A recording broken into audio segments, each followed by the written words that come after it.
Okay, you guys all showed up on time, so how about if we start on time? And if anybody else shows up, they'll miss the first little bit of it. But you went above and beyond to be here on time, so let's get you the full boat of everything, okay?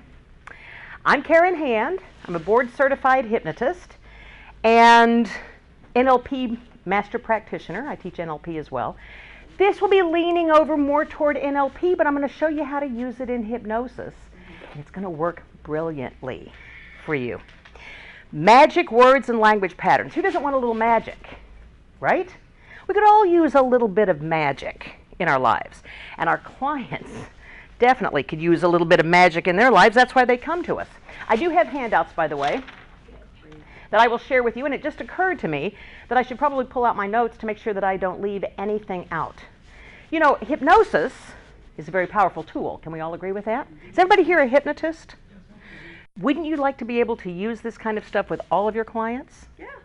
Reiki clients, everybody else? Because you don't have to use this with hypnosis. You can use all of this stuff wide awake to get almost anything that you want when you want it, as you learn how to use these, okay? The good news about this is it can be used wide awake, eyes open, eyes closed, in a trance, outside of trance, with door-to-door salesperson, with telemarketers on the phone. Oh, we're going to have fun with that coming up. All right, and ways to practice. But imagine how you can shift forward and move into your future. Right. Good. Sooner or later, you will incorporate this into all of your talks as well. Great. You're going to find this workshop really helpful, I believe. You're going to love this. You're going to love this. If you don't know this already, if you're not using this already, you're going to incorporate all of this in your practice. So thank you all for joining me. I'm so happy that you're here. I'm about to tell you about some really powerful things that you'll be able to use, I'm telling you, from the telemarketer to a client who's in deep trance in your recliner, because it's fabulous. You can use it on your spouse. Yes, I know, to get them to do all kinds of things. It's powerful stuff, which reminds me about a story in old England. Let's go into the Wayback Machine for a moment. And in old England, on the countryside, this wonderful, peaceful, lovely town was overtaken by a horrible tyrant. He robbed the safety and the peace of everybody on the countryside. It was just horrible. The country was depressed, people were unhappy, and the local thief in the town thought, well, everything's going bad. Let me just step up my job a little bit and see what I can do. So he searched out the greatest guru in the whole countryside and went to the guru and said, you know, I've been trying to figure out how to improve my take. So what can I do? And the guru looked at him and said, I wonder, if you've been working alone, I wonder what taking on a partner might do. What would happen if you took on a partner? And the thief thought about it and said, I could double my take. And he ran off and got himself a partner. And a month later came back to the guru and said, that was amazing. I took on the partner and instantly we doubled our take and we've got more than we know what to do with. But how do we get even better? And the guru looked at him and said, if a partner is working so well with you, imagine what it would be like if you had a gang. And the thief thought, that's great, and he ran off and he got himself a gang. Oh, and they were doing blockbuster business along the countryside. They were robbing here and robbing there and thieving here and collecting all sorts of stuff. And it was about a year later that the thief went back to the guru and said, okay, we have been doing great. But, you know, everybody wants to improve, so what could we do now to even make our take even greater? And the guru said, well, you're probably already aware that if a partner and a gang work well for you, that an army would do even better. And the thief ran off immediately and got himself an army. And then as he was working with his army, he quickly discovered that an army takes uniforms, and an army takes food, and an army takes training and management. But he was good at it. He trained his people well, he fed them, he clothed them, and they were very, very loyal to this thief. And one day, his army overthrew that horrible tyrant and took over the countryside. But the thief remembered what it took for him to get where he was, and he remembered what he did to get there, and decided right then and there to be a benevolent ruler of the countryside. He brought prosperity back to the countryside. Everybody had jobs. Everybody had peace. It was all returned to them, and everybody was happy again in the countryside. Then, sometime later, all of the gurus around town were having a nice convention. And all the other gurus went up to the master guru and said, "How did you know to give that kind of information to the thief that it would turn out so well?" And the guru said, "You know, I don't judge the people who come to me for help. I give them what they come for, and they do with it what they will. And you will too with these powerful tools that I'm giving you today." Now, it's interesting to me that when I was a baby hypnotist in 2005, I was brand new in the business, and I went to my first conference, which was the Mid-America Hypnosis Conference in Chicago. And I hadn't been a hypnotist very long, but one of the things I took was an all-day workshop with a man I didn't know because I was a new hypnotist. It was a smoking cessation workshop. It just happened to be Robert Otto. You might recognize that name. He runs this conference now, right? And in that session, Robert Otto talked about a lot of things. He told great stories. I learned then that he learned to, do you realize that he's a pilot and he passed his pilot's test by learning it in his sleep? He didn't learn to fly in his sleep. He actually did the flying of the airplane, but the written test, he recorded the whole thing onto tape and listened to it every night for 3.5 to 4 months. And his flight instructor said, "I'm signing, I can't agree with this. If you fail, it's going to look bad on me, so you have to come in and take the test with me before you actually go in and take the test where it reflects on me." He went in and took the test and he passed it, flying colors. So then he went to take his test at the actual FAA, and it was a 6-hour test that he did in less than an hour and made 98% on it because he learned in his sleep. I found that amazing. He also told a story about walking on glass, which he does occasionally too, but you'll have to go up to Robert and ask him about walking on glass, and maybe he'll demonstrate for you. But the point of that is, throughout this whole day, I learned lots of things from his stories, but a couple of times during the day, he had us close our eyes and experience hypnosis. And here I was, a baby hypnotist. I clung to scripts. If I didn't have a script, I didn't know what to do. Right? And there was Robert Otto. I've got my eyes closed, and he's just doing this brilliant hypnosis process. It was wonderful. And right then and there, I said, am I ever going to be that good? Will I ever be able to just work off the cuff? Will I ever be able to do that? Well, I had these scripts, which were very handy, and they were very good, but I wanted to learn how to do it without a script. So I started taking a lot of classes. I started learning as much as I could. I studied with everybody I possibly could, and I still do, because I don't think I'm ever going to know enough. My goal in life is to really have all of the answers when I die. So I've got some study to do between now and then, right? Because I'm collecting as many of them as I can. But I wanted to learn how to do that, how to be able to just create those words. Well, along the way, I've studied age regression, and I've studied parts therapy, and I use all of that in my practice. I have studied NLP and EFT, and I use all of it. You know, with each client's different. So I could do the best preparation ever with a script and have a client come in and say, "Oh, I didn't really tell you what I wanted on the phone. What I really want is," okay, all that work that I did on the script, right, out the window. I remember a client who told me that what he wanted to do was develop his confidence. But when he came in, what he really wanted to do was be able to hold an erection for enough time to satisfy his wife. Well, okay, that's a confidence issue. But the script I had prepared didn't have anything to do with that. So I had to work on the fly a little bit. And literally. Very good. That pun was not intended, but boy, was it a good one. I wish I'd have intended that. I will incorporate that from now on. Thank you very much.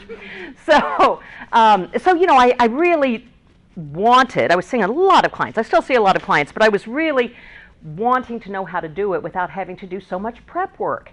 Because as I was working 40, 50 hours a week seeing clients, I was doing a lot more work prepping for it. I could spend an hour, 2 hours looking for, preparing, and I still see on Facebook all the time, I'm in a lot of great forums on Facebook with people frantically asking, I've got a client coming in tomorrow, does anybody have a script for? Well, that's going to be great if we have a script for that, and that's really what they want when you come in. But how about if we do some things where we can go scriptless? Would that be okay? Would it be easy for you to practice if you knew how to do it without a script? And if you could do that automatically, completely naturally, would that be a good thing for you? Would you start doing it now if it worked that way for you? I wonder if you can imagine yourself hypnotizing anyone at any time, any place. Sooner or later, as you incorporate these magic words and language patterns, you will be able to do it. Because you're going to notice along the way here today, there will be entire stretches of time where I'm talking to you and not saying anything. But it's going to sound to you like I'm saying something. Does that make sense to you? Do you know why? Anybody know why? If I'm saying nothing, it's going to sound like something to you. Tell me. The human mind has a powerful desire to make things coherent and reasonable and rational and connected. And when you get a part here and there, and they don't seem to go together, you're going to try to make them go together. And the more parts you have, the more together you'll have. That's exactly right. Now, let me ask that question, that same kind of question in a slightly different way. How many of you hypnotists believe that you have the power over your client to help them change? Give me a show of hands. You've got the power over your client to help them change. Is that right? I'm sorry, but you don't. You don't. You don't have any power over those other people. You cannot make another person change. If they don't want to change, there's nothing you can do to make them change. That's like the Buddhist and the light bulb story. How many does it take to change a light bulb? But the change comes from within. Right. How many hypnotists does it take to change a light bulb? Only one. But the light bulb really has to want to change. So, right? So we don't have any magic power over them. Boy, a stage show looks like there's magic power, does it not? If any of you saw me in the stage show last night, forget my name. I forgot my name. But let me tell you a secret, just between us, okay? I've never volunteered for a stage show. I've always thought that it was, I'm not a good subject. Every time I have been hypnotized by another hypnotist, since I have been a hypnotist, when I am sitting there, being hypnotized, half of my mind, my overriding conscious analytical part, is listening to what they're doing. I want to hear technique, what's going on, right? I'm not that trusting of a person, so if I really don't know them well, I really want to know what they're doing messing with my mind. So I figured I wasn't a very good subject. But I know Sean Michael Andrews very well. I trust him completely, and I found myself, sitting next to Cheryl Ellman at first, I found myself just going with it. And Cheryl leaned over and said, now that your fingers are stuck, your arms are stuck to your body too. And I loved that. And so I just, yes, they are. And then Sean tapped me and said, go up. And I went, okay, what the heck? Let me just experience it. And because of that rapport, I allowed I allowed my conscious mind to step aside so I could actually enjoy this experience from the inside and find out what it was like for other people that I've watched in stage shows. And because I allowed myself to do that, I was cold, I got warmer by you. Sean gave me the suggestion that if my hand was up, I wouldn't know my name, and I forgot my name. And this, I think, is interesting. I knew that I'd forgotten my name, and there was a moment in time where I became very fearful. There was a moment in time where Sean was about to deal with an abreaction because I couldn't get it back. And a part of my mind said, you're with Sean, you're fine. And then he said, and you'll get a hint from somebody. And I looked ahead and he said, what's your name? And I said, Cheryl, because she was right there. And that calmed me. It deepened the trance because I knew that she would take care of me too. I knew that Larry wouldn't let me forget my name. But there was a moment where there was a part of my mind that knew exactly what was going on and freaked out that I wasn't retrieving this. And there was a part of my mind that was having fun. And the part that was having fun went ahead and had fun, and the part that knew what was going on said, it's okay, you're okay. But Sean wasn't doing that. Sean wasn't telling me, relax, you're okay, everything's fine. I was doing my therapy. Does that make sense? And our clients always do their own therapy. It doesn't matter what we say to them, they're always going to do their own therapy. So if we keep it rather vague, if we say a lot of stuff that is around what they want, they're going to put the pieces together and do their own therapy. There's a lot of generative hypnosis work that I do, which is much of it completely content-free. I don't know what they're working on, but they know, and they make their changes. And even if I know what the content is, I don't have the power to do it. They're doing it. They're always doing it. So I'm a motivator. I encourage them to do it. And with easy and natural words, we can make that happen too.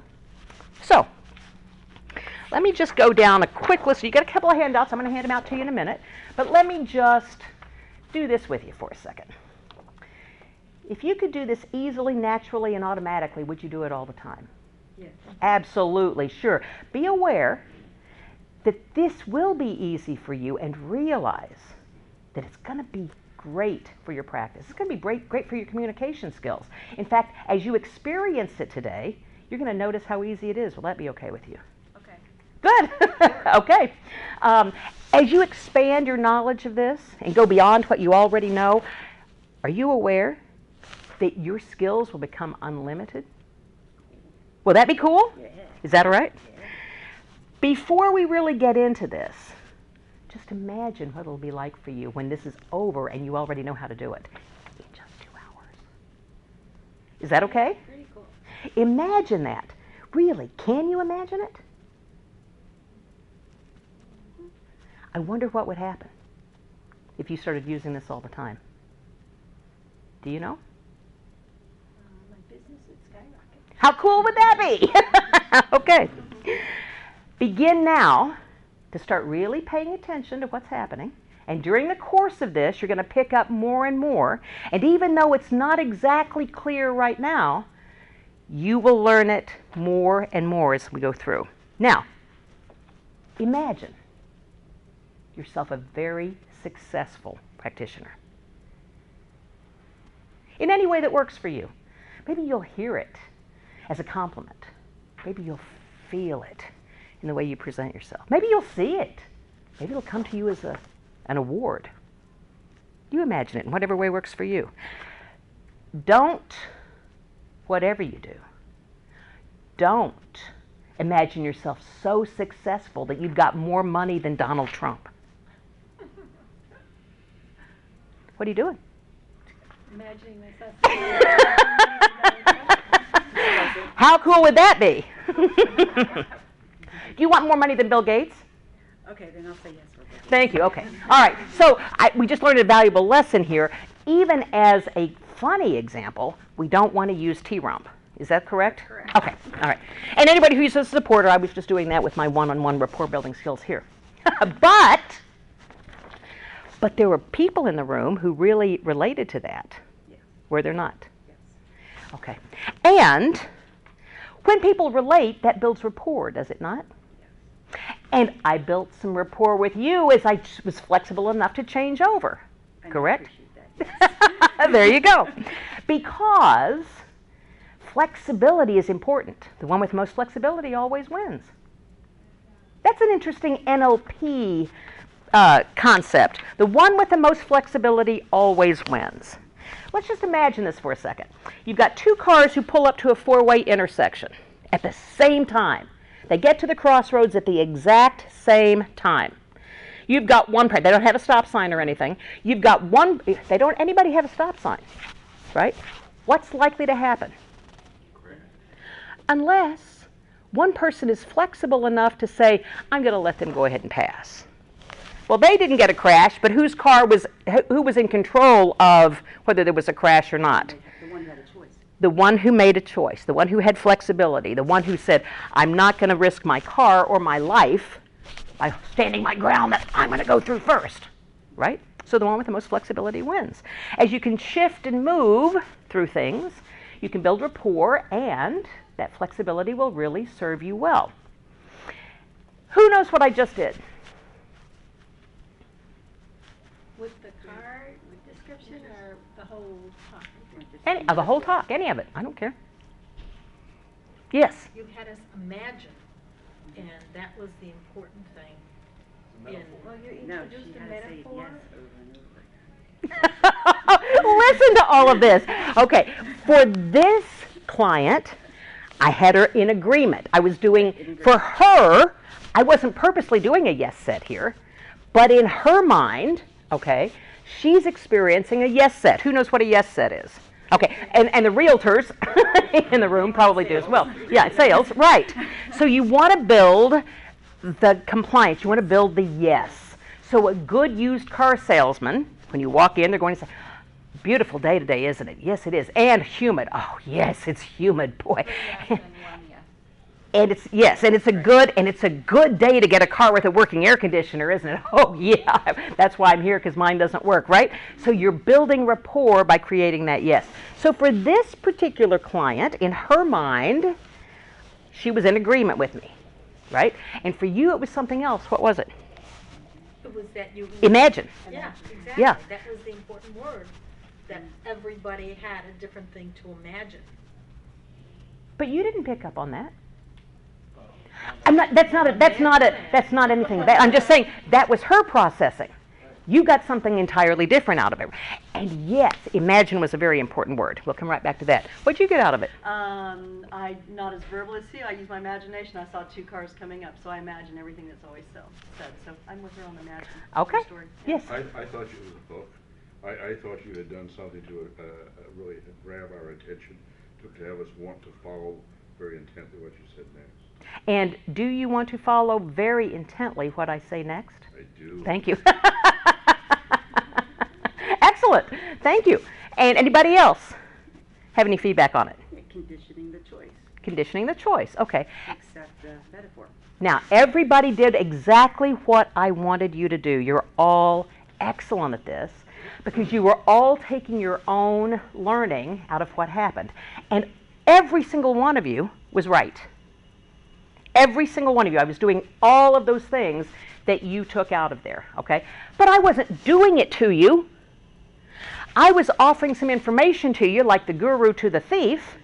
I was offering some information to you, and you were doing what made the most sense for you in your head, because you're here to learn something. And trust me, all I was doing was BSing around magic words. Okay, so let's play a little bit, okay? So, is there anything really magical about these words? Here, I'm just going to have you pass it down. Is there anything really magical about these words? What would be a magic word, like abracadabra? Right? Abracadabra. What is abracadabra? Magic word. It is a magic word because we know that it will do things. Abracadabra. Abracadabra doesn't mean anything. Right? It's a nonsensical word with magical meaning. You guys translate that? Did you need to translate that? Abracadabra comes from the Bible, comes from the Hebrew, which means speak and you shall create. Yes, that is the actual meaning of it, but we Americans tend to know it as something magical. You say abracadabra to something and magical things happen, right? Yeah. That's exactly right. So that would be a magic word, but not in our context, okay? Because what's really magical about the words on your list is that they don't draw any attention to themselves. They draw absolutely no attention to themselves. Now, the conscious mind, let me just play with this for 1 second. I don't have to teach you about hypnosis at all, but I do like to think of it in, well, actually 4 parts. The unconscious, the subconscious, the conscious, the critical factor, and the superconscious. Just a quick rundown. This is just a metaphor. This is just a metaphor. Melissa Tears has a beautiful metaphor that this is the critical factor, this is the conscious mind, this is the unconscious mind, and what we do as hypnotists is cross that critical factor to get things into the unconscious. Beautiful metaphor. Use that one. I use that one with some clients who don't want too much detail. When I've got clients who want more detail, or I'm teaching various things about how the mind works, I might use a little more complicated one, okay? I like this one because the unconscious mind, in my metaphor of the world, is like the operating system of a computer. So it boots us up. We were born with the unconscious and the subconscious mind. And the unconscious program of our life, when we were born, we came with the operating system of being able to suck, being able to startle, right? Being able to pee, being able to eat, to digest. We had all, and blink. We had those operating systems, right? We didn't come equipped with walking. That's something we had to add on as we grew up. Now, the operating system of a cow is different. They come out of the chute walking.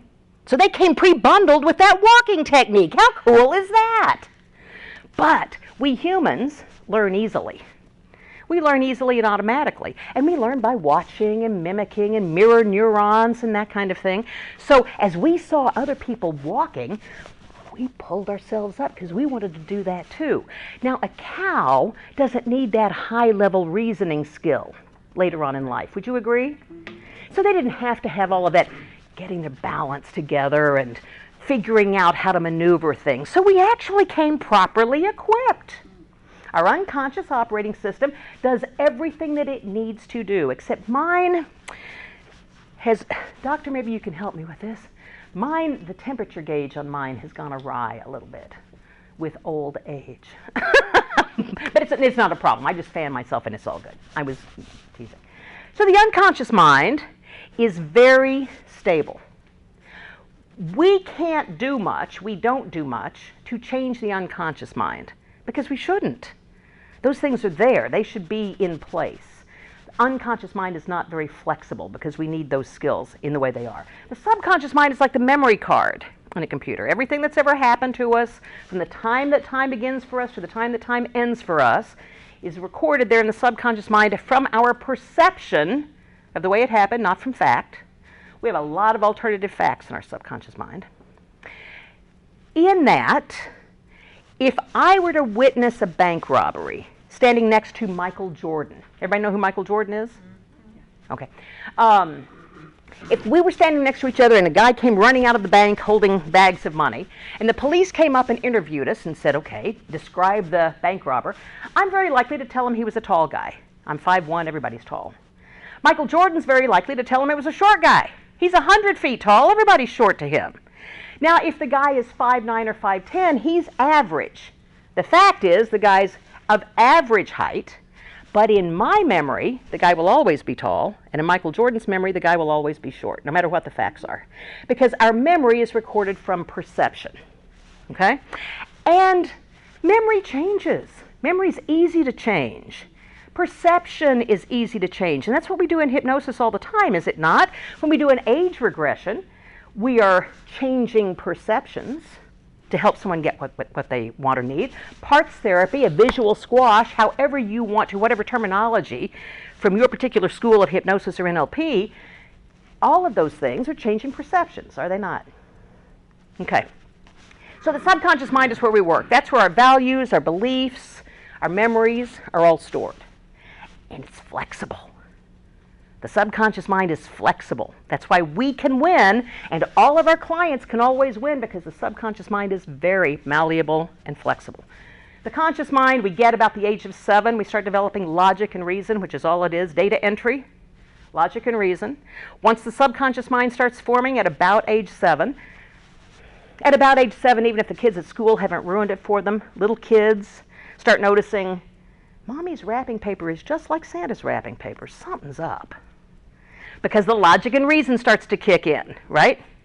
And then it develops through the years. Some say 14, some say to 21. The superconscious I put up here because intuition, wisdom, that has to go someplace. So we can call on our superconscious for that. That is my metaphor of how the mind works. And we're going to be working here in the subconscious mind because we want to cross that critical factor. That's just form. It's a little barrier to keep the Santa Claus BS from getting down in that subconscious mind and latching on in there, right? Too much. But these magic words are a way to just sneak right around that conscious factor and get into the subconscious mind. Because the conscious mind is listening for the subject and the verb of the sentence. It needs logic to start putting meaning to the code words or the code that we use to communicate, because words are just code to communicate. I'm trying to get what's in my head into your head. And since we can't do a Vulcan mind meld, everybody know what a Vulcan mind meld is? That would be so cool if we could. But since we aren't really equipped with that yet, Yes. we trade information. I get what's in my head into your head through words and gestures and intonation, and that's a whole all-day workshop. So today we're just looking at language patterns and words, okay? These will go a long way. Then you can add your own inflection, and you'll learn that as we go along the way too. But we want this to get down here into the subconscious mind. Words like easy, logic doesn't really pay any attention to that. It's looking for the subject and the verb. So when you say something is easy, oh, good. The subconscious mind can just latch right onto that. When you say it's going to be automatic, the subconscious mind can, wow, the subconscious mind already knows the meaning of that, and the conscious mind, it's just an adjective or an adverb or whatever that grammatical construct is. The conscious mind doesn't care about that. It's just putting the logic and reason together. So those other words just easily and magically go right down into here. That's what makes them magic.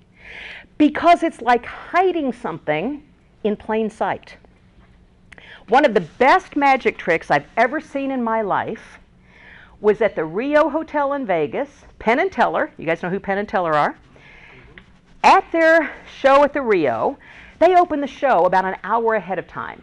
And they invite the audience to come an hour ahead of time and walk on stage and look at their props. They have the big barrel that Penn disappears in, and they have other things on the stage. You can go up and walk around, touch them, feel them, and off to the side they have a little jazz band playing. And there's a giant visions, a screen, playing above the stage that occasionally shows a shot of the jazz band and occasionally shows other shots and things. It just kind of flashes as they go through. And my husband and I were sitting in the stands, and I'm watching that.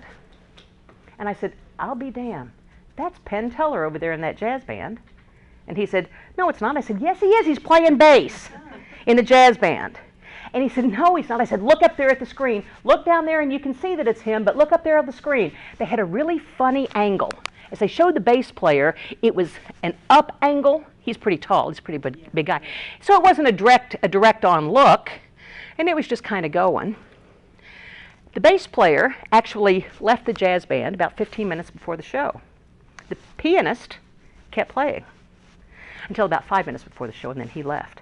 But yes, indeed, then I looked up the jazz band, and sure enough, that is Penn Teller who plays bass in that jazz band. The reason I say it's one of the best magic tricks I've ever seen is because he was hiding in plain sight on the stage, and I'm going to tell you, I may have been the only person in the whole audience to notice it. I watched then, I don't know that I'm the only person, but I watched people down there examining the props because they said, come examine our props. People would go up and walk right past that jazz band, go looking at the props, not even knowing that their star was within 10 feet of him in plain sight, hiding in plain sight. That's what these words do. They hide in plain sight, and they cross that critical factor without conscious interference. So as we're telling our clients, give me a direct suggestion that you might give to a client. Anybody, you don't have to. I didn't mean to put you on the spot. Oh, yeah, I thought you raised your hand. Anybody have? Use your words, you will easily and naturally go into trance. Just give me a direct suggestion. Later. Stop smoking. Perfect. Stop smoking. Okay? So we can just say stop smoking, and I can tell you that a bunch of your smokers are going to resist that because they didn't want to do that in the first place. But I wonder what would happen if you said to them, I wonder if you can imagine being a non-smoker easily and naturally, automatically just forgetting about the cigarette, so that you can stop smoking now. Would that be cool for you? So that direct suggestion still got in there, did it not? But was it as resistant? because it was couched in all of these other things that said it's going to be easy. Oh, cool. It's going to be automatic. Oh, cool.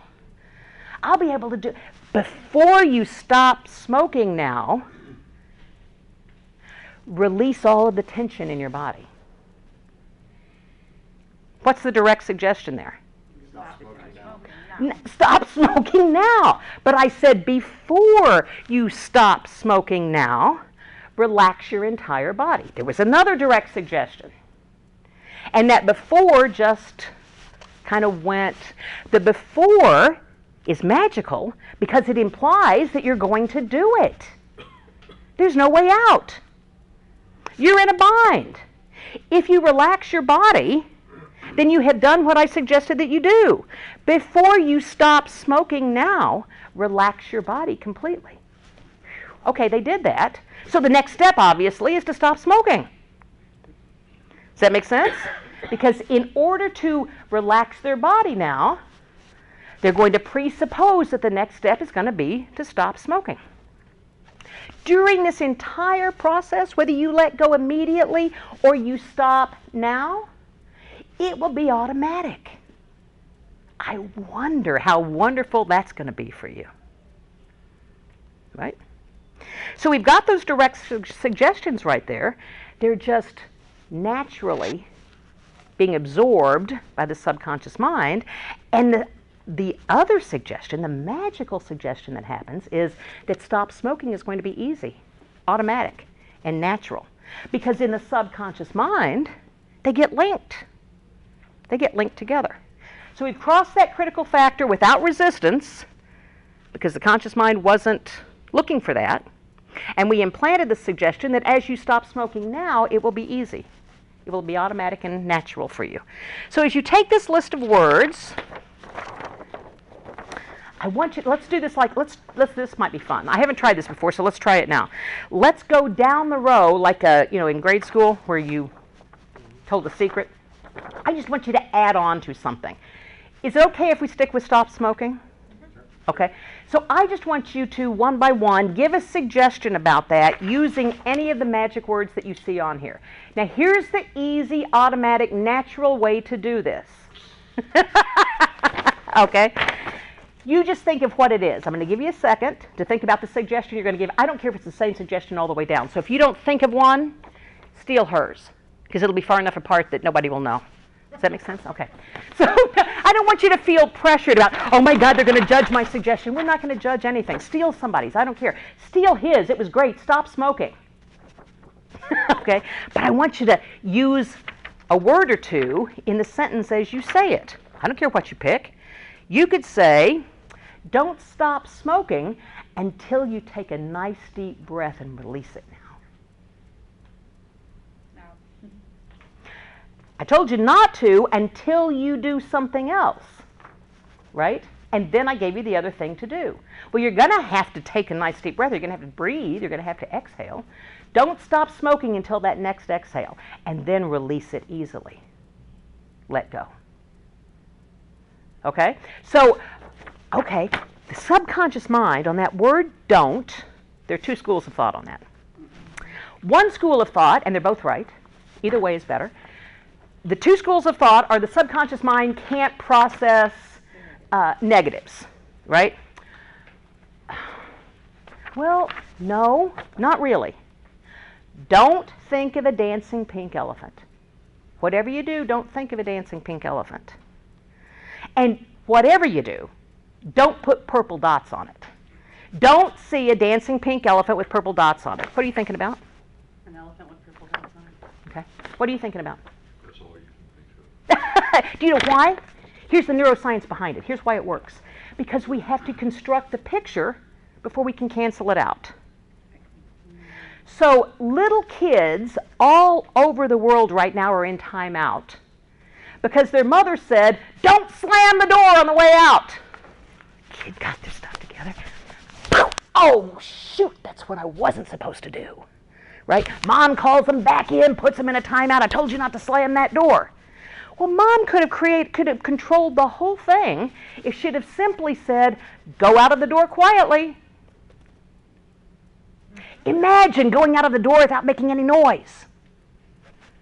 right? Now, to say don't do something, they have to bring the picture up and then cancel it out. So it's a two-step process. Does that make sense? It's a two-step process. But if Mom said, imagine going out the door without making noise, that's a multi-step process, actually, because they can come up with 1,000 ways of doing it. I could tiptoe out the door. I could hold the door to keep it quiet. There are a number of ways that they could imagine or create or pretend to walk out that door quietly. It's a more positive suggestion.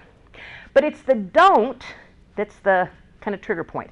Either we don't hear it, which is a two-step process, we hear it and then cancel it out, or we resist and go, watch me. You don't tell me what to do. So if you've got a really analytical client who doesn't want to be very cooperative, well, first of all, you have to work on some of those rapport skills. But if you've got a resistant person and you tell them not to do something, they just might say, don't tell me what to do. Watch me. Okay? Well, if you give them a double bind, don't stop smoking until you exhale the very next time. There's so much confusion there that they're just taking in the direct suggestion. Does that make sense? Okay, so let's use that stop smoking for a moment and just pick. I don't care what magic words you use, except don't just stick with the first 3. Throw in a bunch of others. Okay? Imagine. Okay, I see some people panicking. Please don't panic. If you want to opt out, say pass and just listen. Is that okay? Is that less panic-provoking? You have to start, though, so you can't opt out. I'm kidding. Start. I mean rapport. Yes, thank you. Good. That's about. Yes. Imagine how wonderful it feels when you automatically stop smoking. Okay.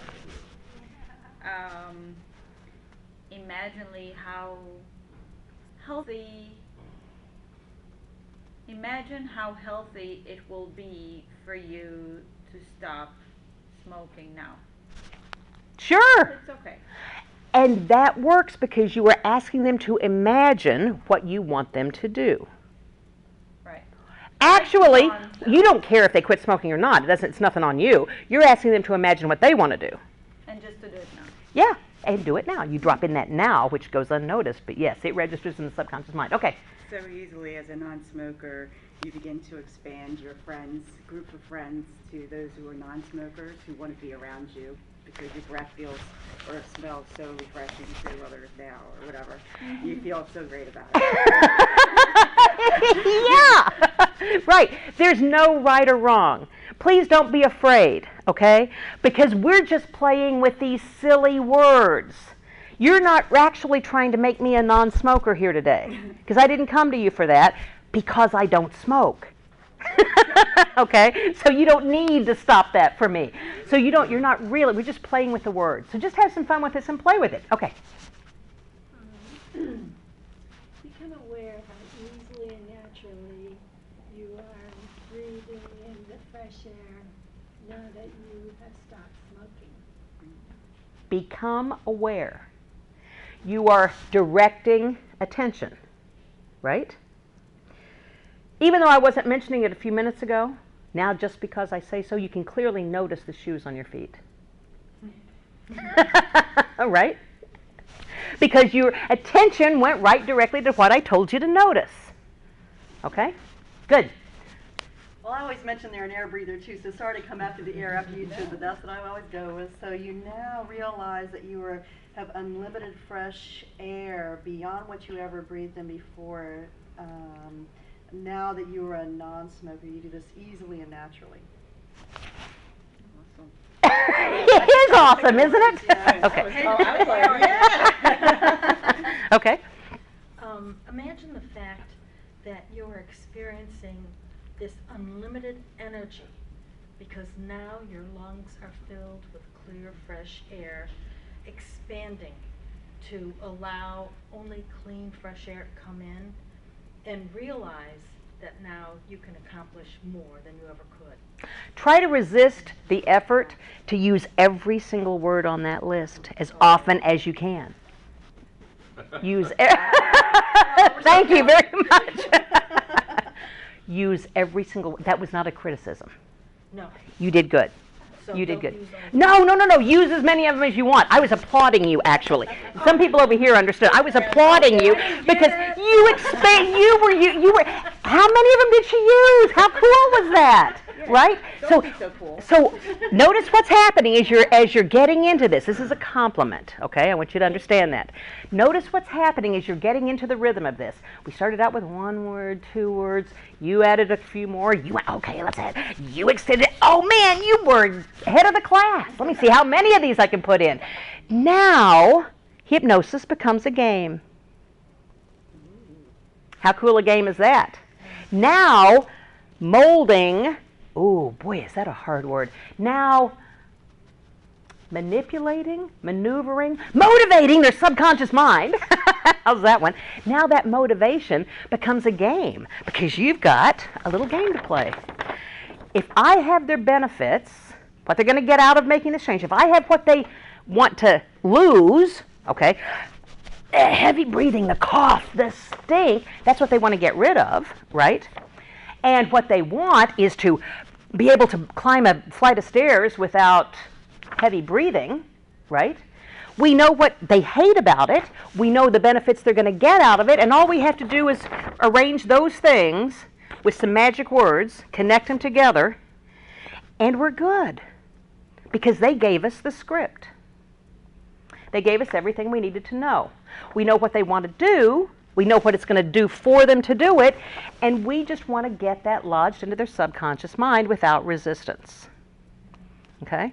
So when it becomes a game for you, it becomes good therapy for them. And now that you know that much, well, you guys get to do it too. You're not off the hook. But now that you know that much, in a minute, we're going to do a little bit more with gathering benefits and gathering negatives and gathering benefits, so that you can do a whole paragraph, okay? Let me just finish this thought before I lose it.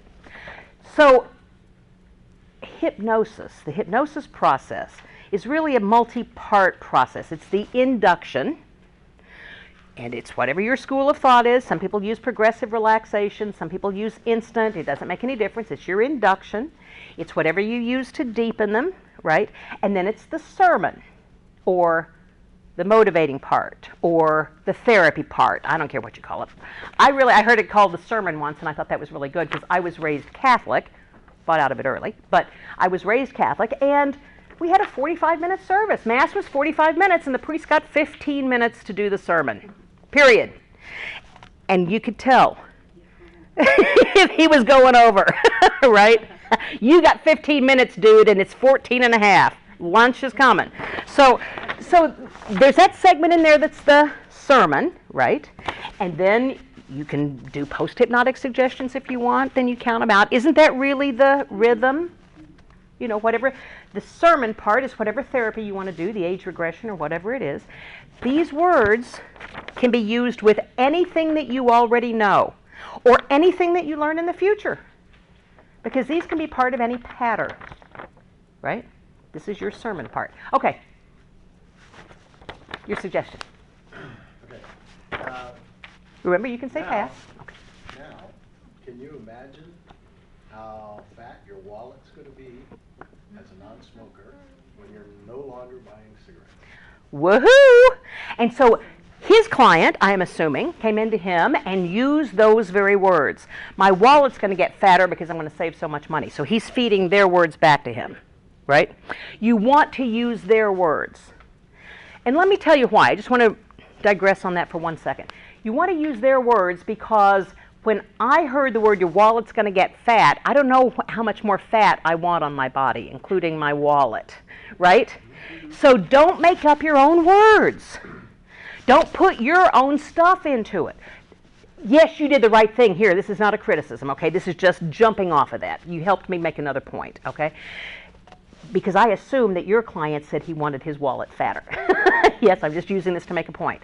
So you want to use whatever words they give you, because those are the words that are going to resonate with them. When you use their words, those are more words that become magical and go right down in the subconscious mind, because they said it. It was their idea. Remember, it was their idea to come to you to stop smoking to begin with. You didn't go up to them on the street and yank them into your office and say, let me make you a non-smoker. They came to you with that desire. So as soon as you find out what they hate about it, why they want to give it up, and what they're going to get out of doing it, you've got your script. All you have to do is arrange it, play the game with it, put the puzzle pieces together. It's almost as if you have a jigsaw puzzle. You've got all the pieces scattered out. You put the corners out first, right? And you put the edges out, and then you start filling in the middle. That's what we're doing with this. We're putting together the puzzle pieces. Thank you very much. Yes? You, like by other successful smoke-free clients, will find how easily you can adapt to this new lifestyle because hypnotism will make it so easy. Yes. And you, like me, love these patterns, don't you? Yes. Okay. So if you want, later on, toward the end of this thing, remind me about telling you about some anchoring issues. They're not part of this class, but just because I'm using them a lot, I want to explain to you what it is later on. Okay? Thank you. That was great. How fun was that? How fun was that? Yeah. Fabulous. Good. That's the right answer, by the way. Okay, what's your suggestion? Imagine how easily and naturally you will expand into your wonderful life, aware that you are a non-smoker, noticing and experiencing everything they wanted to notice. Yes. And what were you playing? What game were you playing when you were looking at that list? In what way? How did you decide what words to use? I guess words I like. Perfect. Perfect. It's as good a reason as any, right? And it's a matter of just kind of picking and choosing. You know what they want to say. You know how you're going to get it into their subconscious mind now, easily, automatically, and naturally. Before we do more of it, though, I want to hear yours. Notice how you experience life as a non-smoker. You're going beyond your current galaxy. And then, what do you suppose your smoker in the chair is going to be thinking and imagining? The world is my oyster. Yeah. Don't know exactly what they would imagine, but I can imagine reaching for the stars, right? Going to the moon, whatever. Beautiful, perfect. Don, I know that you're a moderator, but you have to participate too, you understand? Oh. Begin now to easily stop smoking. Because it's what you want, right? So let's look at these words. Let's parse them just a little bit. Easily, naturally, automatically, softens whatever comes after it. You can easily stop smoking now because you have new tools. Aware, realize, experience, and notice. Whatever you tell them, they will. Notice your shoes. Right? Okay, so whatever you tell them, they will. Now, you'll notice that there are ing endings on some of these things. So I would like you to, just in your own head for a moment, say the word experience to yourself. Just say the word experience and notice that word. Now, say the word experiencing and tell me if there's a difference. One's a noun and one's a verb. Okay. Is there a feeling difference, internal difference? I heard some over here. What's the difference? Personalizes. Okay. Is there anything else? It brings it in the time for the present time. Brings it into the present time? I think Okay. makes the time last longer too. Because Yeah, it makes it feel continuous. yeah, continuous. The ing gives it movement. Yes. Experience is very stagnant, and experiencing gives the word movement. So if you want them to move forward, you can ask them to, you can begin now experiencing that movement forward into the life as a clean air breather or whatever they said they wanted to be. Okay, you're moving them forward. So you can use this at various parts of your therapy too, future pacing, however you want to use it. Okay? So the ing is just a little tangential thing, it gives it movement. Expand beyond unlimited focuses on space. You're getting out of the box and creating unlimited skills. Before, after, begin, during, now, think of time. Before you take this step, we're going to take this step, which is a presupposition that if you take this step, you're also going to take that step. Okay? Begin now. Imagining how easy this is going to be for you this time. I was imagining them a person who said, I've tried 16 times to quit smoking. Okay? So imagine sends the subconscious mind right into that creative hemisphere. Imagine is one of those great words because as we hear it, we start, the conscious mind lowers its resistance automatically because no logic and reason is necessary for the imagination. In fact, the conscious mind is very comfortable with the imagination going beyond logic and reason. So when you ask someone to imagine something or create something, they're going up into the right hemisphere of their brain and they're creating what they want to see or what's going to happen. Don't, we discussed that one. But is a very magical word. Boy, this word but got me in a lot of trouble as a kid. I'm an only child, and I loved school because there were people to talk to there, my own age, and to play with. And because I'm an only child, my mother saved everything I ever did. So upon her death, as I was going through all this boxes and boxes and boxes of grade school stuff, I came across my report cards from elementary school. Wonderful find, right? And in 4 different grades, 1st, 2nd, 4th, and 5th, the teachers, I'm a lot older than you millennials over here, so they used to write, they used to use cursive on our report cards. Right. And right on there, I had 4 different teachers write, Karen is an excellent student or a good student, but she talks too much. I never got credit for being a good student. I always got in trouble for talking too much. Now, what they didn't realize, what they failed to realize then, was if I wasn't able to talk, school wouldn't have been nearly as interesting for me. Right. I liked it because I had people to play with, right? But then, interestingly enough, I had a 30-year career in radio. I was a radio personality. And when I got my first job in radio, I wanted to go back to those grade school teachers and say, want to compare W-2 forms? Maybe talking isn't such a bad thing after all. And look at me now. So anyway, but to get back to the original point, but that word canceled out everything that came before it. It's magical. It makes things disappear because it made all of that stuff about me being a good student disappear. Yeah. So whatever came after it was the only thing that was still standing, right? So we can use that with our clients, but before you do, we'll do some language patterns so you'll have even more to go with it. So the way not to make it disappear, you could use the word and. That's the next word on the list. Okay. Because it's the automatic plus sign. That's exactly right. Now remember in hypnosis, grammar's not important. So noun and verb and all of that stuff, the grammar that we're talking about here, you don't have to worry about any of the grammatical stuff because in trance, grammar's not important. In the trance state, the mind isn't keeping, we're in the subconscious mind. It's in the imagination. So the conscious mind is already kind of out of the way, we're hoping, right? So in the trance state, you can add more stuff to it. I use a lot of ands. This can happen, and this can happen, and this can happen. And before you do that, we're going to do this, and this is going to happen, and this is going to happen, and this is going to happen. Okay? And just remember that when you use that word but, it's going to cancel some things out.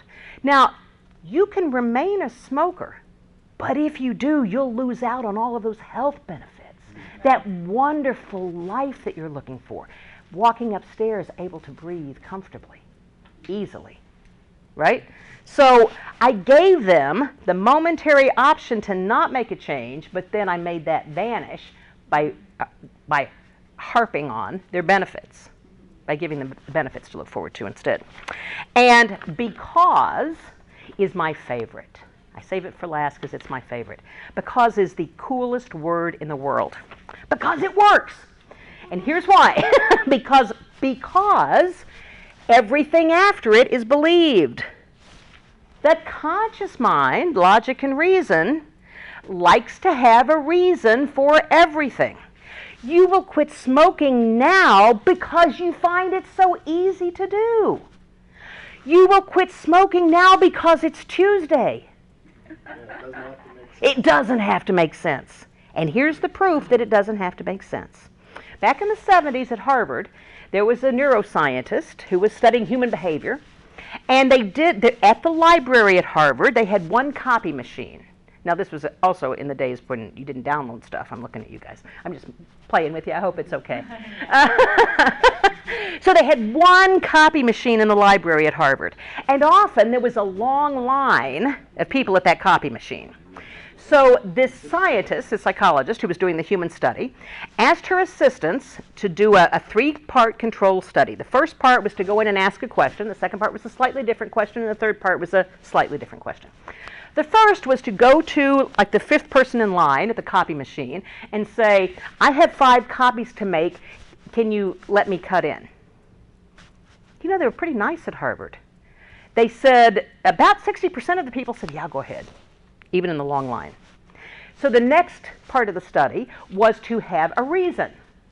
I've got 5 copies to make. Can I cut in because I'm in a rush? 95% of the people let them in because they had a reason, because I'm in a rush. The third part of the study was to say, I've got 5 copies to make. Can I cut in because I need to make copies? 94% of the people let them in. It wasn't the reason, it was the word because it slipped right in. How many? Everybody in that line had to make copies, including the person who let them cut. I'm sorry. So how many in the beginning? The first one? 60%. And then Just were nice and let them in. And then 95% when they had a real reason, and 94% when they had a completely fake reason. About 30% plus. Right. So when you give your client the because, it doesn't matter what you say afterwards. The conscious mind is going to go, oh, okay. So it's the gateway. It's the gateway word. or the gateway drug word. Yes, it's the gateway. That's a good one. I'll add that in, the gateway. That's right. So that's why it's wonderful and important. Does that make sense? Are there any questions? So let's move right into language patterns, and then we'll do some listening, and we'll incorporate all of these in together, okay? So let's just stay with smoking for a moment. I'm wondering if, as you become a non-smoker now, you find it easy and natural because it's what you want.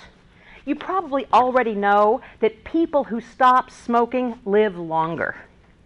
Can you imagine what you'll do with all of that extra time that you have in your life? A person might quit smoking immediately. One can quit smoking cold turkey because they decide to. Can you imagine doing that? You can't imagine it, can you not? Can you imagine, now if they tell me they want to do a slow goodbye, you can imagine having 1 less cigarette a day, can you not? Because that's what they told me they wanted. I don't know if you'll let go of this old useless habit all at once, or if you'll hold on to it for just a day. What was that? Right? A person is able to let go of it all at once when they choose. It's kind of like spaghetti. You know, when you're cooking spaghetti, when you think the noodles are done, you pull one out and you do what? You throw it up against the wall. And if it sticks, the spaghetti's done. If it doesn't stick, if it slides off, you just know you got to cook the spaghetti a little longer, right? Now, I don't know when you get to that point in your spaghetti cooking, if you pick up one strand and throw it against the wall, or if you just throw them all against the wall to see what sticks. I don't know what you do, but you do. You know. And you know how easy you can make this for yourself. Do you not? Sooner or later, you're going to give up anyway.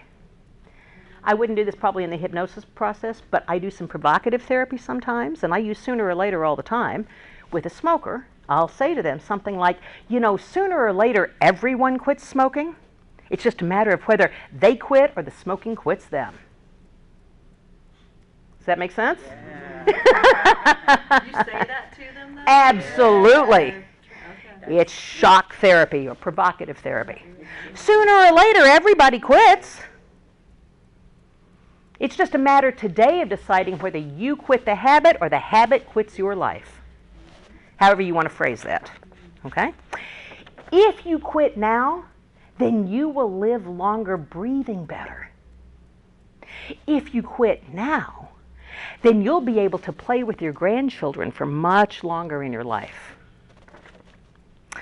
Try to resist the urge to just give it up all at once, as you find it so easy to do because you've made the decision, not because of anything I know to say, but because you've decided that this is the time for you now. So I just used 10 language patterns, and we did what you don't have it yet, and we did what what could have turned out to be that whole sermon. Does that make sense? When we have their benefits and their what they're going to get out of it, what they want to give up, and what they're going to get. I gave you the whole stack. There are way too many there, but pass them around because now we're going to get to play with these. Did I really say anything? I was using a suggestion. I was working with a smoker, right? But I'm wondering if you'll notice the rhythm of the language patterns as we go through. You probably already know that part of hypnosis is a rhythmic pattern, right? Can you imagine making this rhythmic pattern easy, automatic, and sticking their benefits into the pattern? A person might do almost anything. One can, I just lost names. When I needed it the most, I lost the names. Give me your name real quick. Kathy. Kathy. That's an easy one to remember. A person might, Kathy, let that go and not hate me for forgetting your name. Oh, thank you very much. You can let that go, can you not, Kathy? Absolutely. Thank you very much. Now, I don't know if you'll do it all at once or you'll do it gradually, but you know. And sooner or later, you will quit because you're ready or because you're dead.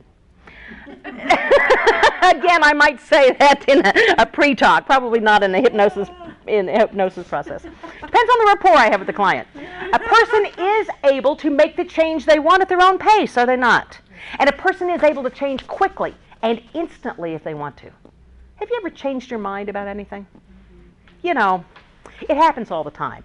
But maybe the most famous case of people changing their mind was back in the olden days when Columbus discovered America. Go with me on this metaphor for a second. Before Columbus discovered America, everybody thought the world was flat. Nobody took cruises because they were afraid they would fall off the edge. But the day that Columbus discovered America, their belief changed. And Apple Cruise Lines was born. We're off and running. Because a person is able to change instantly on something that was old that is no longer useful. Can they not? Sooner or later, everybody does it. If you do it now, then you can enjoy the rest of your life without this old habit. And if you do it now, then you'll have all that extra money when you retire to go on Apple Cruise Lines. If you do it now, then you'll have a lifetime of learning. Try to resist. Just making this easy for yourself. And do it now. Does that make sense? Did I say anything? No, not really, if you stop and think about it. I threw in a metaphor, okay, which can be part of your therapy. I can throw in examples, I can throw in quotes. There are lots of things. If you attribute it to somebody else, it's often a very powerful language pattern. Does that make sense? Every client I've had in here before you has quit within a week of this visit. If they say, I want to quit, I don't know if I'm going to quit right away, or has quit within a week of this visit. Well, if everybody else can do it. So that's the language pattern of a person A person is able to. When we talk to each other, when we have those code words going back and forth, one of the things we do is compare. We do an internal subconscious comparison. The conscious mind might not even be aware of it. But as soon as we say a person is able to, we do an internal search to find out if we can do it too. Does that make sense? Do it again. Okay. A person is able to catch on to these language patterns very quickly. And so you're doing that internal search to either notice your anxiety, right, either notice your anxiety or not, right? So you immediately went into doing that internal search. So any questions about how this works? Let's just look at them real quick together. Starting with 1, I'm wondering if. It lowers resistance, gets right past that critical factor because I'm not telling you to do anything. I'm just wondering about it. I'm just curious. It's another good language pattern. I'm just curious what this means to you. I'm wondering if. I'm wondering if right now you're deciding this is the best workshop you've ever taken. I'm wondering if this is the time to tell you that a 10 would be the appropriate score to give me at the end of this. I'm not telling you to do it. I'm just wondering.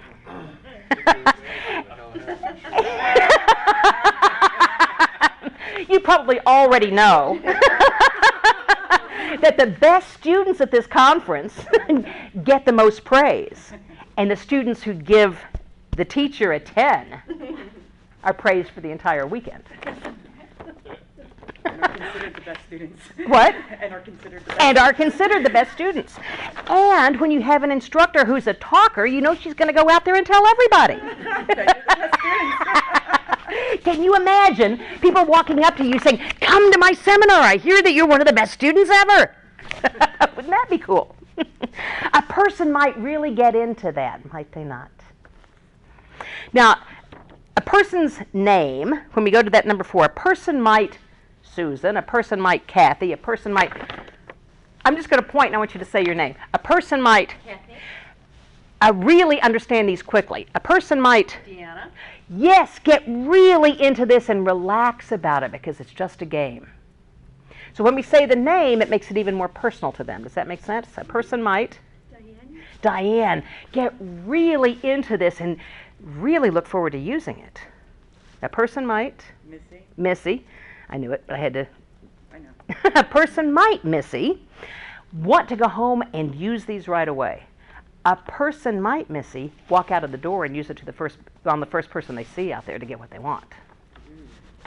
A person might, Sharon, be excited about adding this to their practice. A person might, Yvonne.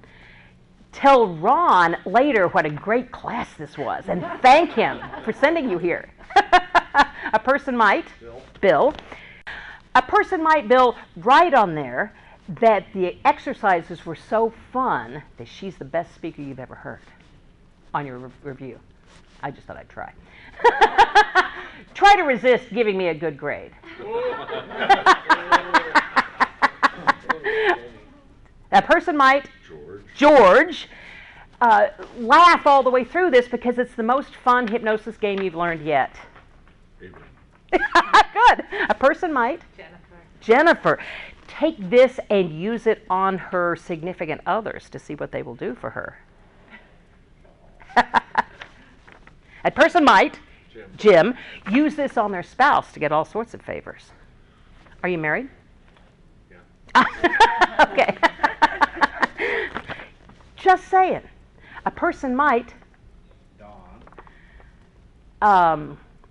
tell everybody at the conference throughout the weekend that Karen Hand is a great presenter. Amen. Thank you very much. Okay, you see how this kind of thing works. And when you put their name in it, that makes the second part of that suggestion even more personal. A person might, Missy, stop smoking immediately because they find it's easy after hypnosis, because hypnosis works automatically. We're just stringing stuff together that we already know. And do we need a script for any of this? So students have told me, past students have told me that the only script they ever use anymore are these 2 handouts.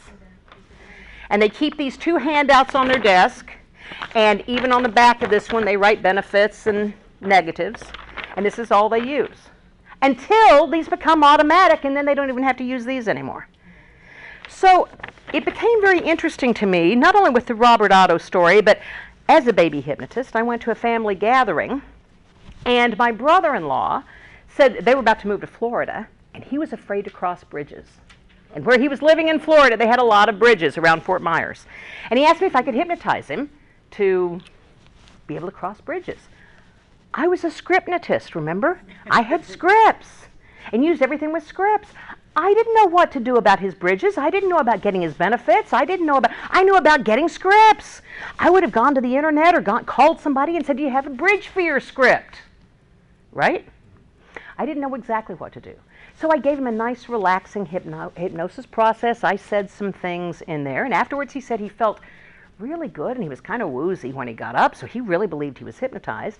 And after he moved, I talked to him, and he said, no, he's still afraid of bridges. Boy, he still feels good, but he's still afraid of bridges. Feels better getting scared about the bridges. Well, I didn't know what I was doing, right? I didn't have a script because I was attached to scripts. And I had the limiting belief that if I didn't have the right script or somebody else's magic words, I couldn't effect a change.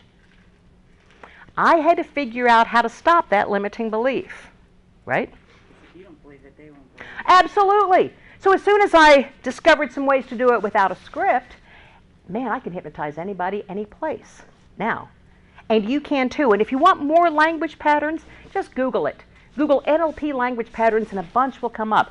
I just gave you 10, okay, and 20 magic words. There are hundreds, but if you just use these 20 words and 10 language patterns, you can do all of the hypnosis you ever want to do. And you can expand it as far as you want it to go. Now, I know people who are kind of lazy. Nothing wrong with that. And so they take these and just use these and have a very successful hypnosis practice, never expanding the skill set beyond this point. And I have people who get so into this game that they can't wait to learn more and more and more and more. And, by the way, I also have a book. It was supposed to be published by May 19th, so I could give you guys a copy of it. It's not there yet, but it will be shortly, called Magic Words and Language Patterns. And if you will give me your name and email address, when it's actually out there and ready, I will alert you. I will let you know. And as I do bonus magic words and language patterns, I'll also let you guys know that too. Okay? Can we email you and harass you for a signed copy? Absolutely. Absolutely, you can do that. I would love to do that. I love that you put all of this on paper for us, too, because we know a lot of these words and they're just floating around, but I love that you've done this for us. Well, thank you. Really nice. Thank you. I'm glad. Now, yes. Can you talk about analog marketing Do I talk about analog? as part of this? Well, define to me what analog marketing means in your word. Pause before. Oh, okay. So now you're talking about inflection and the other ways that we communicate, right? And that is really an entirely different class. But one of the things I will tell you here is that as you're doing your direct suggestion, you can augment that by a little change in inflection, right? Or a little different step.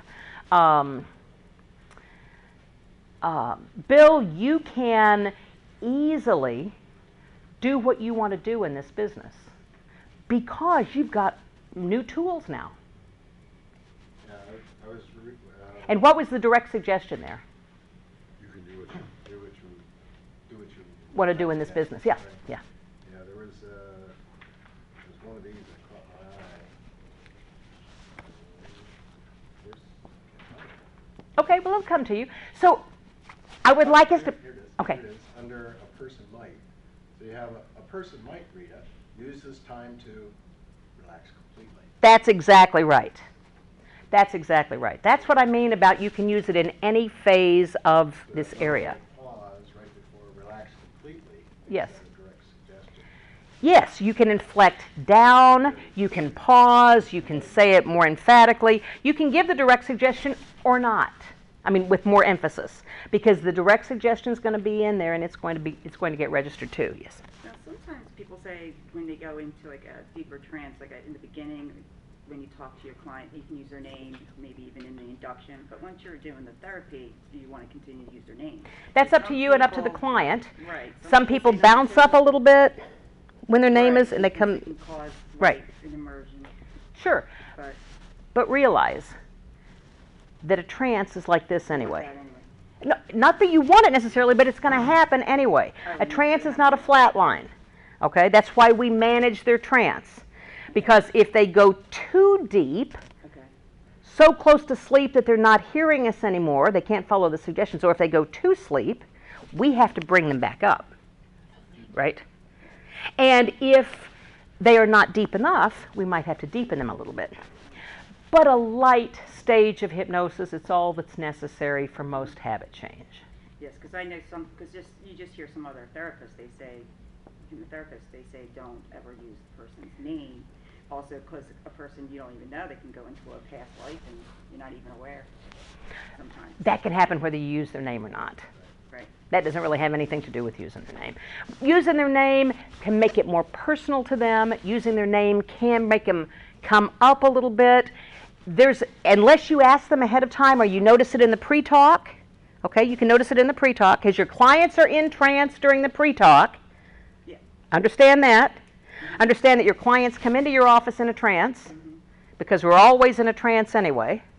And if it's the second, third, fourth, fifth time that you've seen them, they are anchored to hypnosis already. As soon as they sit down in that magic chair, they know what's going to happen. They're already prepared for it. They're anticipating that trance. So that's why so many hypnotists at the end say, and next time we work together, you will go even deeper. Because they're already going to go deeper anyway because they're anchored to the So you trance believe state. this, Missy, use it. It's cool. Feel free. And if you see somebody lurch or then you just stop using it. There is no failure. It's all feedback. So every step of the way, we're looking for how the client is monitoring. Every single thing is feedback so that if we're flexible, we can go with the flow. If they like their name, and you see that in the pre-talk, use it. If you see them, for whatever reason, resist. I've had clients come in as Bill, and I ask them, is that the name you prefer? Well, I don't know, my mom calls me Bill. Would you like me to use another name? Yeah, I use William. I don't care. If that's who you want to be, go ahead. Right? So you want to be flexible and maneuver around that. Okay. I don't have on here those kinds of magic words, the always, never, that kind of thing. Absolutes.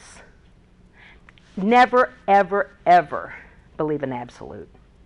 Unless it's true, of course. That part's absolute. I'm just saying that any absolutes like that, always, never, Right, sure. just be cautious. Right. Right. I know trainers who also say don't get any other training because this is all you'll ever need. Yes, I hear a lot of trainers say don't ever get any other training because this is all you're ever going to need. It'll just confuse you. Please get as much training as you can get and apply this to all the training that you already have. Don't just apply it in your hypnosis room. Apply it every place. Try to resist getting the waiter to do something that you want them to do because you use the language patterns. Try getting your spouse to do it. I'm from Chicago. My husband works in sports, so he was at a Cubs game a week ago when we had a frost warning. It was cold in Chicago. And as he was leaving the house that day for a night game, I said, it's cold out there. You wearing long underwear? And he said, no, it's going to be just fine. I said, you're not taking a bigger coat? And he said, no. And I said, sooner or later, you're going to be thinking about that long underwear. And you're going to wish that you had that with you. Now, I'm not sure exactly when that's going to happen for you, but I'm wondering if the moment you notice that you're cold, that long underwear will come to mind, and try to resist calling and letting me know that you just fell for my suggestion because it's the truth. Last night, he was at a Cubs game, and we were talking on the phone, and he said, trust me, I thought about that long underwear and wish I had some. So you can practice these all the time. I practice on telemarketers Oh, give us an example. I don't always answer the phone for telemarketers, but when I do, and I have time, I will say things to them like, I'm wondering if you have to keep the line open until I hang up. If you're not, are you allowed to hang up on me? No. I'm wondering how long you'll stay on the line, because I've got all day and nobody else to talk to. And I'm really having fun here. Now, wouldn't it be nice if you could just hang up on me? And since you can't, boy, this is going to be a waste of your time, isn't it? So much of a waste of your time that when we get off the phone, try to resist taking me off your calling list now. Because it's not a good call to make. And just between you and me, you should go ahead and take me off the calling list now so you never encounter me again. And then if they'll stay on the phone with me, I'll continue to play with them. Because I'm just practicing my words. This doesn't mean anything, right? But I'll bet you I've had telemarketers take me off that damn calling list because, boy, is she annoying. That old lady doesn't have anything else to do but waste her time. And play. Try to resist. I like that. You know, so I have a student. I just finished a certification course, and of course magic words and language patterns were a part of it. And one of my students had already sent out some, she's a Reiki master as well, and she's adding hypnosis to that practice. And she had already sent out to 3 organizations a pitch for doing quantum Reiki hypnosis. I'm not sure what she's calling it. But she pitched them on it and said, you know, follow up. Nobody had followed up. So we did these magic words and language patterns. She went home and was having so much fun. Her favorite is sooner or later. She sent out a follow-up email to all 3 of those people and said, sooner or later you'll call me to schedule this appointment, because this is valuable information and your clients will take home usable tools. She got 2 callbacks the next day. Now, it could have been that they were going to call back anyway, or it could have been sooner or later they were going to call her, and because it was valuable information, they needed to call her and schedule the time, because they were going to get this, this, and this. Does that make sense? So it works I use it on social media all the time. I love playing with it on Twitter. I love having my language patterns. They're on Twitter or on Facebook or on pitching a class in a syllabus or program. Because they work visually, they work auditorily, they work because they're magic. So you guys, I have to stop so we can turn the room over to somebody else. But you can continue to practice this on the waiter, on your friends, on any encounter that you have, people at the tables along here. See if you can get them to give you a discount. I'm wondering if I buy more than one book, if you will give me a discount for my purchase. Try to resist giving me a discount if I buy more than one thing. So we were just talking about what a phenomenal instructor you were. So what would you like to... And we don't know if it's because you put all of these synthetic commands. All right, you guys, I'm sorry. Let me have your attention again real quick. Everybody listen for a second. Everybody listen for a second. You'd like to have more creativity, and if you had more creativity, you would... George? Wondering if you have Jim? to shout. I wonder if he's listening. You guys, I got to stop you for a second, okay? Sorry. They were so into it. They were having so much fun. They couldn't hear me shouting up here. Yes, no. You guys, that was a negative audio hallucination. Because everybody else heard me shouting, right? And they didn't hear a word. Did you? Because they were a negative audio hallucination. Isn't that cool? That's how deep... What's the negative? So a positive hallucination is where you see something that's not there, and a negative hallucination is where you don't see something that is there. So if they would tell me, don't see that chair, right, as an example. Or the chair's not there, as opposed to hypnotic. So this was an audio version of that, because you guys were in such a trance, doing what you were doing, that everything else out here just faded into the background. You didn't even hear it. And your eyes were wide open, and you were that deep in trance.